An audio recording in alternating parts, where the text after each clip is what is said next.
Merci Monsieur le maire. Chers collègues, nous prenons acte de ce rapport de développement durable rendu nécessairement succinct par les conséquences de la crise sanitaire qui nous touche depuis plus d'un an.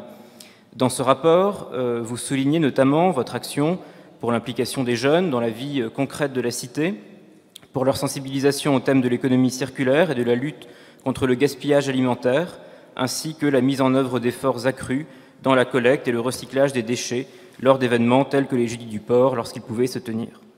C'est effectivement un premier pas pour faire changer les comportements individuels et collectifs. Avec le groupe Brest, c'est vous, nous souhaitons cependant que les prochains rapports, lorsque la situation sanitaire et économique le permettra, soient l'occasion de proposer un programme encore plus ambitieux et cohérent. Chaque Brestoise, chaque Brestois doit pouvoir bénéficier d'un environnement sain. À cet égard, d'abord, la végétalisation de la ville, comme la mise en valeur des plages et du littoral, peuvent et doivent être amplifiées.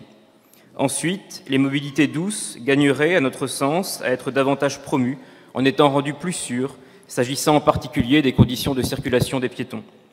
Enfin, la forte limitation de l'étalement urbain constituera aussi probablement, nous l'espérons, l'une de vos priorités. La qualité de vie des Brestois implique en effet qu'ils bénéficient à la fois d'un espace public sûr et d'un environnement vert.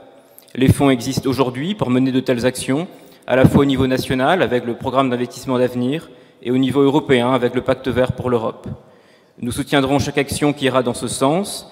L'écologie est pour nous plus qu'une posture, c'est un état d'esprit et c'est une préoccupation quotidienne. Je vous remercie. Merci.